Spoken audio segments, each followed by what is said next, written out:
Hello, hello, and welcome back to yet another episode of Conversations with Iyobusa. So, guys, see, I won't lie. When I look back in my 20s, I lived it up. As in, I worked hard, I played hard, partied hard, traveled hard. I mean, did still passed my CPA, got a job, did all of that. But it was a work hard, play hard type deal. I had no cares in the world. With hindsight now, knowing what I know now, I wish I were more intentional with my money. I mean, don't get me wrong, it's not like I didn't save. I mean, I was a saver. But with what I know now, there were just some other things I could have delved into to really help me make my money work for me, work better for me, right? So, on today's show, we're going to be discussing how to tame your money. So I call it tame your money. Are you in your 20s, 30s, 40s, 50s, 60s? It's never too late and it's never too early. Joining me on this conversation is a very dear friend of mine. She's also a CPA, a certified public accountant or chartered accountant, some of you know us by, and she's a personal finance coach. She's very passionate about this. When I asked her, I was like, Bernie, you need to come on my show. She goes, talk about what? I was like, personal finance. Oh, I'm there. This is it. This is how we roll. With her almost 2 decades as an accountant and finance professional, she'll be sharing some tips on how to make your money work hard for you, how to get us a step closer to attaining financial independence. So without further ado, welcome to the show, Bernadette, or I call her Bernie. So Miss Bernadette Nwaozo, welcome to Conversations with Yobosa. Really glad to have you here. Me, I'm loving this. When you're leaving, you will just leave this jacket for me. Eh? Really glad to have you here. Thanks, girl. It's a pleasure, honestly, Yeah. to sit with you here. Hey, So I'm happy because for coming to my show looking this, not only are you looking ravishing, to see the beauty, fine, know that there's a price. And I tend to tell people to like sing on my show. So I hope you can sing. Oh, Uh-huh. think about You it. think about it. Let me Let's tell you. try. All right. So Afrobeats is what's reigning now, right? Yeah. But I want you to take us back to before it even became known as Afrobeats, right? So like take us back to like either the 90s or just pick something and maybe sing the chorus or sing a note or sing a tune, just something, but and I'll help you out, don't worry. That's good. Because I kind of feel like the new Afrobeats, they're fire, right? Right. But the old ones are kind of the ones that, my husband sang to, danced to. And those are the ones I really remember. Right? Okay. So, I think one of my favorites, I mean, I sang to it at my wedding, Okay. danced to it, was is The Bench, Fall in Love. Oh yes, of course. Who doesn't mean, know the bench fall in love? I- Oh yeah, you know. sing it now. Oh, girl, I'm a child. The part that goes, Oma, you don't make me fall in love. You don't make me fall in love. Fall in love. I think that's your part. We suppose marry. 'Cause Don't make me fall in love. Fall. But other ones like P Squared, No One Be Like You. Yeah. Two Face, African Queen. Yes. Those were our beats. Yeah. then. Yeah. No, you really took us back. Oh my goodness, don't get me started. Like if not we say, AB is looking at me behind. Don't get up or you will start to come and start dancing now, No, I love that era. And like I said, this genre that we have right now, this era, is also good. But I really like, the 90s, the 2000s, just something serenading about those I beats, know. I think, they say I'm a romantic, and I love that. I mean, my boys laugh. It's like, I think one of my son's favorite one is Chop My Money. Okay. Oh, And he's chop always my doing money. Yeah, doing the And then he's laughing. yeah. And now you can see all their friends literally Yeah. going to and talk about Afrobeats. See, So- that's it. Afrobeats to Yeah. the world, to the world. Thank you so much. You really took us back. Okay, so now we're here to talk about finance, right?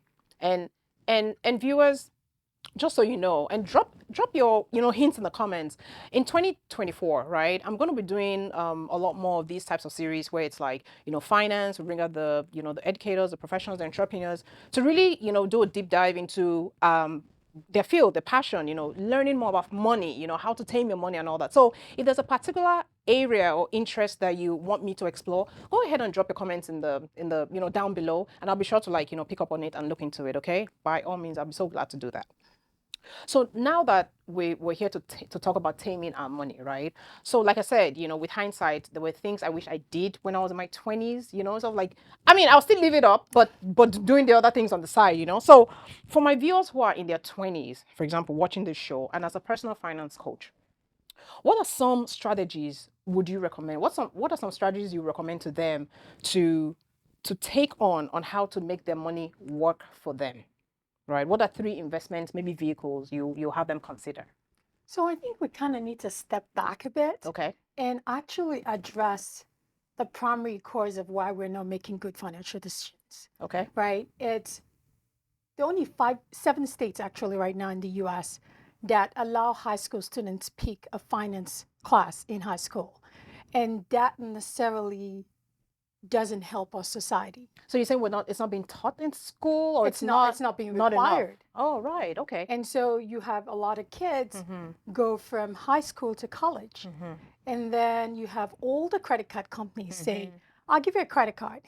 And these kids are like, okay, I have This is free money. And then we get them into a cycle that some of them never get out of. And so we have to, no matter what age we are, I don't think it's not about the instrument. Okay. It's about the education. Okay. And so for me personally, I focus on financial literacy. Okay. Right? I partner up with World System Builders. Okay. And we had a goal of educating 1 million families by 2020. We met that and surpassed it, right? Okay. And so now the goal is 30 million families by 2030, which means we're hard at work, right? And so and we just don't say we're educating people, but we're trying to teach them finance, as in Finance 101. How does a layman understand what finance is? How do you understand how money works? Because if you don't know how money works, then how do you apply it? Yes. Then how do you apply it, right? Correct. Yeah. And so one way we use to teach people that is, for example, I brought this on. It's it's a Saving Your Future book. It's a proprietary book and it's available in multiple languages. Okay. But it kind of gives you just basic information about finance. And if you allow me, I'd like to read just an excerpt from one of the pages. Okay. And it just talks about building your financial foundation. Okay. So it says, first, you should have proper protection in the event of disability, health problems, or premature death. You should reduce your liabilities and get out of debt. You should set aside 3 to 6 months of your income to deal with sudden changes in your jobs or business, or to pay for unforeseen accidents or repairs. You should save and invest for the long run. All this tax should be done as soon as possible, right? And so we tell people that you can't build a house with the roof on top. From the middle or something, right? Yeah. Right? You kind of need to have a foundation. And for a lot of for people to be financially stable, they need protection. Okay. Right? And then they need to manage their debt, have an emergency fund, and invest in. Sometimes we can combine some of those, but ultimately we want to build it right. Okay. And so going back to your question about 20-year-old, I would say that if I were talking to my 20-year-old self, okay, I'd say don't wait till you have a lot of money. Because I mean, we got CPAs. Right. And everyone's telling us, oh, you don't have enough money to invest. But you realize that in the world formula, time is your biggest asset.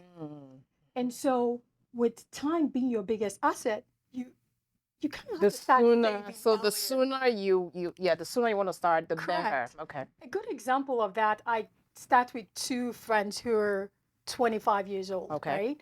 One of them, I'll call him Mr. Start Early. Okay. And the other, I'll call Mr. Wait Longer. Right? Okay. Mr. Start Early starts saving $10 a day. Okay. 30 days a month, right?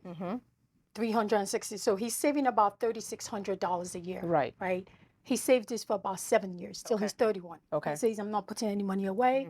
He puts in an instrument that gives him 8% in interest tax deferred, right? When he's 48, he has about $128,360. If he continues with that trajectory, right?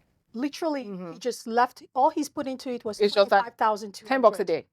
He did that for 7 years. Didn't add any more money to that instrument. He has about $128,361 at the age of 48, right? You wait for Mr. Wait Longer. Okay. Mr. Wait Longer waited till he was 32. Okay. He put away the same $3,600. Starting from 32. From when he was 32. Okay. Till he was 48. Okay. Now he's put away $61,200. At the same 8%, he has $131,000. That's barely $3,000 different. Right, right. He had to cough out a whole lot more money to be at the same stage with someone who just did it for 7 years and said, I'm I done. just left it. So time is your Mhm. biggest asset. Mhm, But I mhm. mean, let's just say there's so many instruments they could Right, use, right. right? And everything depends on the individual suitability Mhm, and affordability, mhm. right? If an individual could afford it, I'll say maybe a cash value life insurance would be a Okay. good way to start. If your company is giving you 401k, Mhm. Take it, make sure you invest in take it. it. Take exactly what they will match, right? Because Mhm. that's 100% return of free money, as I'll call it. That's what I right? call it, like free money. Free If money. your because what is it? If your company offers 401k, and I'm so I'm a CPA too, so I can't help it, right? But guys, if you're working and your company is offering a 401k with a matching program, right? So they will match up to X% of what you put into that. I say Okay. take it, because that matching, that is free money right there. Yep. Right? Yep. Yeah. So you want to do that. Some people, depending on where their incomes are, could qualify for Roth IRAs. And so we want to make sure we're taking care of that. Again, we know that Roth IRAs have limitations, but they are a really good tax instrument as well, with tax benefits. And so, there's mutual funds, there's real estate. So even in our 20s, should we delve into that? It all depends on the person. Okay. Everybody's different. And so when I sit with people, I'm sitting with where are you at? Okay. What are your responsibilities? Because we have to take those into consideration. Right? Some people are married in their 20s, some are not. Some people are going back to school, some are not. And some people have available resources, right? Maybe a parent paid for college and they don't have to pay those student loans back. So we're looking at different circumstances. So there's no one. Cookie cutter. No. Yeah. Now, I Okay. try to make sure, and I think that's one thing that's so hard in our community. Okay. And I've seen a lot of is someone comes and says, hey, this person did this, so that's exactly what I'm going to do. But I mean, not necessarily fit their circumstances, right? Exactly. Okay. And then they get into a bind. Yeah. That's affecting them. So Okay. usually I take people and I say, what are your dreams? Okay. What are your goals? Yeah. Where are you? Let's be honest about where we are at. And let's try and make a trajectory to where we want to be. What is possible? What can we do differently to make that possible, right? Someone tells me I can't save this money, and then I'm going, how many cups of coffee do you buy a day? Starbucks. Oops. Okay. Can we reduce that? Right. Right? Someone is saying, I have to eat out 5 days a week. Yeah. That adds up. That's Can to add up. Can you cook Yeah. 2 days a week? Let's start with something that you Okay. can do. So the goal is to find ways for people to figure out what works for them Okay. and where their money's going. Because once they get that Yeah. and they see the potential for it to grow, I mean, it's easy to tell you, from there. let's put this here. Okay. And then they make those decisions. So it sounds like, as a personal finance coach, right, the key there, the number one key there is just really sitting down with someone and just really understanding just where they're coming from. Exactly. As opposed to them, because like you mentioned, maybe someone could come to you and say, hey, Mr. A is doing, oh, I saw that you did this A, B, and C for Mr. A, I want exactly that. It's not just to just say, okay, yeah, I think we can apply that. It's no, let me understand you. Let me know what makes you you. Like, where are you coming from? What, and then you design a program, right? Exactly. And then I design a Okay. product. Right. Because even in the midst of having different products, Yeah. you could design them Differently for right? different And people. you can exactly. And so you're trying to make sure you understand Okay. where they are Yeah. and where they're coming from. Okay. Yeah, no, that's and that makes sense. So what about those? I hear you where you say time is of the essence, right? So time is time, yeah, so time is of the essence, right? The sooner you can start, the better. So now, should we despair if I have like a 30-year-old or my 30-year-old, guest, or my 40-year-old guests who are watching this? Should they be despairing and say, okay, since I missed the 20s now, then I might as well just like forget about it? Is that's not the message here, right? No, Okay. no. So the message for them again is financial education, Yeah. right? Part of picking products for me is working with my clients Yeah. to make sure that they understand what I'm picking for them, Okay. right? I'll give you an example. There was a client I had one time and I picked certain products for her. Okay. Now she goes talk to her friends. Yes. And her Nigerian friends say, oh, that's such a bad idea. This person does this. And she comes back and she's blowing a gasket. And I said, slow down. I did tell you this was a personal thing. Now, this is why and why we set this up for you. Do you remember Just based that? on your. Let's sit down and Okay. understand that, Okay. right? But for people in their 30s and 40s, again, there's a need for right now rather than later, right? Again, but I'll say generally speaking, we've seen that a lot of these people are thinking they've made money in some cases, maybe some not. Okay. Again, what's suitable, what's affordable, Right. right? But a lot of them have made money. We're not trying to figure out where do we put their money to reduce their tax liability? How do we ensure that they can retire without as much taxes? Do they have kids? What can we set up for their kids Okay. to make sure that their kids are set and they're not depending on their parents in the long run, right? And so we're looking at different buckets. Okay. And some of those tools still apply. We've seen cash value life insurance policies like IULs being good instruments. Sometimes variable products are good instrument depending on time that they have. Again, mutual funds, brokerage accounts, Okay. real estate. Right. Again, I think you're looking at similar products, but different build outs. Okay. Right? If someone is retiring today, I'm not going to put the person's money in all in stock. Right. Because that's the profile is different now. You know. Yeah. You're almost done. Right. So where can I put it to make sure that your risk is not as high? Exactly. And also you have to think about talking about risk. You're talking about people's tolerance for risk. There are people that can't stand the market. The market goes down. And then they have to heart drop. attack. I know, they'll be calling, oh my goodness, what happened? This stock is down, blah, blah, blah, you know? So you Yeah. have to understand what their palates are Okay. and what products are best for their palates to help them make sure they don't have a heart attack when they're trying to make money. Yeah. Yeah. So it's an interesting. It is really interesting. And I'm going to pick on something you said earlier, especially when you read from this book, you know, where it says something about, you know, reduce your debt or don't go into debt or something like that, right? So quick question, which is, maybe it's going off tangent a bit, but I think it relates to personal finance, is having debt bad? Because there are always two schools of people, right? I hear on the one hand, some people come to me, hey, you say, oh my goodness, you know, I'm like debt free, you know, I have zero debt. And I look at this person like, I don't know if that's something to be proud of, that you have zero debt. But then, because they're like, you know, because I don't want to end it. And then on the other hand, I have people who are like, no, I'm making my debt work for me, you know. So like, what are your thoughts? So it's such an interesting topic. Debt could be good or bad. In the US, our worth for getting loans, getting good rates is based on debt. You can't raise your credit without taking debt. Right. Right? Well, it's a credit card or the loan, just something, you know? Exactly. Yeah. And so you have to manage that, right? You know, I say this all the time. I'm proud. I mean, usually I maintain an 840, 850, which is That's pretty much top. FICO score, right? That's what we're talking about. Okay. All right. Which is top of the line, Right. right? And so in a case where multi people are going to get a credit, I'm going to get the best rate. Yes. Right? You're going to end up paying more for the same thing I buy, right?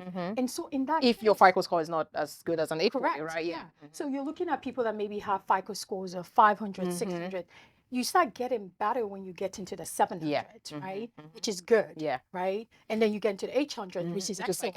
Right? And so that matters, right? But it's how you manage it, right? And that's one thing I love to teach. I literally go to churches and places and just teach people about how to manage that, right? Okay. Taking people's, you know, it's exciting for me when someone calls me and says, oh my gosh, my credit has gone up 20 points, or 25 Just points. based on what you said Just and what based you're, on you know, how we managed it. Okay. And so debt could be good or bad, Okay. right? If you, for example, take debt and you don't manage it, you manage credit cards. You know, some people have credit cards debt that 36% right now. Yeah. And they can never get out of paying it. You're paying 36%. That's 36 cents on every dollar you've taken. Right. You're going to be, and then you pay the minimum. Oh, no, forget about it. It's going to be like coming out. 120 years, you know, down the line, you're still paying this debt. You're still paying the debt, right? And so it could be good or bad, but you have to understand that the wealthy use something called OPM. What it means is other people's money. Please say it again. And look at them. It's OPM. called OPM. It's other people's money. And so their goal really is to build wealth, but build it with others. With OPM. Really? Yeah. Real estate is one good way where people do that. You know, I do that a lot. Love it. Another way that people have used OPM also is we think about life insurance instruments. You know, it depends on if you own a business, if you have what your net worth is. Sometimes I can get the banks to finance your insurance. And so some people have that as businesses running for them on the side as well. That just they become their own banks. Mm-hmm. And so it's so interesting. There's so many good books, and I think you'll put in the link, just books Yes. people can read and just understand how the US works. It's all about knowledge. But yes, to your point, Mm-hmm. I mean, I'm one of those, I came from Nigeria too, Right. where it's like, don't Don't carry do debt. that, though. Don't do that. Don't, it's And I'm bad. still a big believer Okay. in not carrying credit card debt. Okay. Credit card debt is bad debt. Okay. Like, I mean, live within your means. So I Pay think that thing at the end of the month. so if you it can. is. I'm going to caveat this, right? So credit card debt is bad debt only to the extent that you let it spiral out of control. Now, if I'm charging my credit card and every month I'm paying it off, it's OPM. That's exactly what it is. It is, and especially if I have cards that are giving me perks. Oh, So I get the girl. points, I get the Travel whatever, points. the shop points, the mileage, or whatever it is. You charge it and you pay it off at the end of the month. That's exactly Yeah. living within your means. Right. You're charging what you know you can afford. Mhm. And so I tell I mean, I don't put anything, if I can go on a credit card, it is going on a credit card. Right. Because I want all the points. Right. I want to make sure I have them by the end of the month. Mhm. But we try to limit them, Yeah, right? okay. To make sure that you can't, you need to buy a chair. Yeah. You don't have money for the chair for another 2 years. And then you put the chair, or you do a vacation. Mm-hmm. It's when you start thinking about depreciable items and you're charging that. Mm-hmm. Then it's like, yeah. Okay. So I think what I hear you say is we have to start thinking again. I think it goes back to your financial literacy, right? You have to start thinking and putting things in buckets like what's an asset and what's a liability. And then also the concept of, I think, delayed gratification, right? So if you can't afford it now, like you said, that vacation, must you go on that vacation? Like seriously, if you don't go on this vacation, will you die? Right? You do that vacation and you come back and you're in debt. Because everybody's posting on Facebook doesn't necessarily peer pressure, right? Right. and so yeah, Okay. it becomes an interesting topic. Okay. Yeah. So, but the bottom line is debt is not bad as long as you know how to manage it. Because these rich people leverage OPM, right? Other people's money. All the time. All the time. Yeah. And they leverage it to the point where they become their own banks. So that's one of the books I put in there for them to read. Yeah, check out the link below. It's where people are actually not going to the banking system. And they just tapping into they tap into what they've accumulated. Wow. Based on managing their debt. Yeah. So America is about knowledge. Yeah. Yeah. And the sooner we all get through the program, the better for all of us. But if we even think about it, like in school, so you're a finance professional, I'm a finance professional, we're both, CPAs and all that. But even when we're going through, how we do like, maybe we tear apart, we take a company, tear it apart and all that. Okay, how much debt is there and all that. We look at all these big companies. Talk about anyone, Google, Tesla, just whatever it is, right? And you go and look at their balance sheet, it is debt. The banks are financing these companies. And so you think to yourself, well, if companies can do that, if they're using debt to leverage, to build their operations, to be successful and all of that, right? But they're managing it, right? Why can't we do the same? But then you just nailed the topic, right? Every time there's a disclosure in Q, we have to analyze that debt. Yeah. We have to make sure it's meeting bank standards. Yeah. What's the percent of debt to income? What's the asset, right? You want to go buy a house, they're trying to find out what's your debt to your income. Ratio. What's the ratio, right? And so if someone is 90%, yeah, problem then it's day. like, yeah. No problem day. Okay, so no, thank you so much for your time and for sharing all this finance knowledge. And like we said, guys, we're gonna drop links to books and resources that you've recommended, books that we read. And to wrap it up or to sum it up, right? And maybe as you address my viewers is, what is the one key takeaway? And the thing is, and that's why I say, guys, financial literacy or finance topics on episodes, I'm going to be doing a lot more in 2024 because there's a lot. We've only just scratched it. We didn't even delve. We didn't even delve into anything. We didn't delve into what are IULs, we didn't do all that because we can be here all day, right? That's correct. So I'm going to have more, finance, personal coaches, come out and just really pour out, all of this knowledge to us. So don't worry about it. But what's a one key takeaway for my viewers? I hear that you say time is of the essence, but again, if someone's in their 40s, 50s, it doesn't mean they should despair. So what's the one key takeaway you can give them now, and then maybe something to just look forward to, on my show? So I would say start getting educated. I will try and drop a link as well for we try to run classes pretty much 5 days a week, sometimes 7 days a week, in person or online. Someone is teaching classes about building wealth, asset management, retirement planning. And so there are all these different tools that you can start tapping into. The more you get educated, the better you're going to be. The better you're going to pick the right assets. You're going to be able to set up your kids right. You're going to be able to set up your finances right? I tease my husband about this. I tell him, once I retire, I'm going to be traveling. Now, That is, I mean, right. you know, everyone has their own life. That's What your can I answer. do?